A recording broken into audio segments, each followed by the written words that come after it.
So we have this question 46 in which we have to derive all the permutations from a given array. And the catch here is it's not a typical permutation problem because we are not provided with a target. So what we need to do, we need to conclude all the permutations. So there is no target thing which you can, reduce. It's not like coin change, but it's based on the same strategy. So what we will do, we'll start with the same shit. First, we'll declare a 2D vector, single vector, then 2D vector. Then we'll just make a call and do all that shit. Uh, just make a call.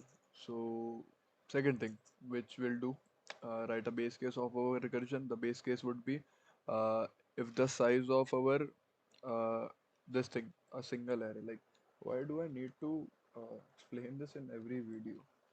Uh, 2D arrays like this, 2D arrays like this, KitKat, and these are my single wafers. These are my single wafers to whom which I have named levels, and my whole 2D array is named as KitKat. Is named as KitKat. So what I'll be checking that each array, each vector should if it's size of my current vector, like you can see the trend, your each vector should be of size of your current the provided vector. So if that's the case, I'll just insert it into my uh, 2D vector basically. So this is my base case, and my main edgy problem here is for permutation there is a thing. Just look at that. Just look at for one thing that they are not infinite permutation, which means if you are provided with एक second. Uh, अच्छा 14 तो रखा था. Okay. That's why it was. So if you are provided with 1, 2, and 3, okay, and you need to find all the combination, but there can be two possibilities: infinite coins and finite coins. So for finite coin there will be normal combinations 1, 2, and 3, 2, 1, and 3, 1, 3, 2, and all these combinations. But for infinite coins the combinations can be 1, 1, 1, 1, 2, 1, 1, 1, 2, 2, 2, 1. Basically I can repeat a number if coins are infinite, so I can repeat. But here you can see that we do not need to find the repeating number, we just need to find total permutations. So the most important thing here is uh, that once we have traversed a number in our permutation, it's a whole concept which I've explained in my earlier video. Once we have traversed a number, we need to change it to something which is inaccessible. For example, this is a whole fucking array.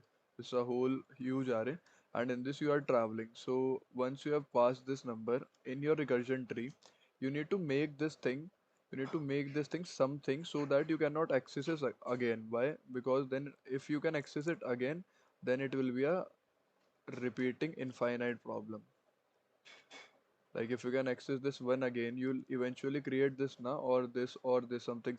But if you cannot access this one again, then the only possibility for one, I'll explain you in this form. This is one, and you are provided with numbers 2 and 3. So maximum you can make is 1 2 or 1 3. Okay, but if you are provided with 1 again, 1 2, and again, a single probability is that you'll also make 1 comma 1. This shapes is fucking weird. Okay, so the thing is, we do not want this to happen. 1 to 1, we do not want this to happen. So every time we traverse a number itself, what we'll do, we'll change it to some value which is inaccessible. So there are two ways of doing it: either create a boolean array, or just put that number to such value which is inaccessible in that, basically, and process that value. So here we have the constraints of -10, so that's why we cannot just put the minus value. What we need to put as a number which is inaccessible, which is -11. So I put -11 here. What I'm doing, basically, every time you traverse a number, just change its value to -11, so that it's an indication that that basically we know that it's a number we should not be accessing. Okay, and then we'll just push it into our levels, basically into our 1D array, and then we'll just make a call of recursion.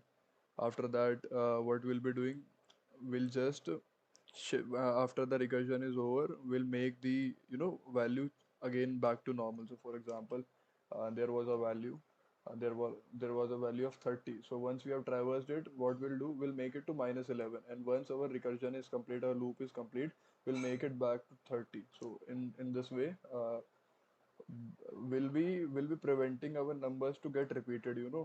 There will not be 1 1 1 2 1 2 2 2 2 3 3 series, so there will not be different numbers, and that's why we'll just preserve it, and there will be all the permutations. So main key is just setting your numbers, and if there was a condition where these number were not negative, what we would have done, we would have just changed this number to its negative form, and just after that we would have changed this number again to its negative form. So it's basically minus 10 and multiply by minus 1, so it will be 10. So basically that approach we would have used, but here we have some constraints, so we'll be using minus 11, and that's it. We'll run it and we'll submit.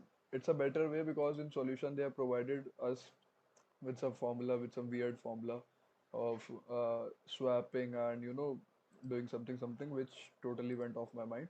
This was something something, but recursion is better. This one is better in this constraint because constraint is kind of less. So that's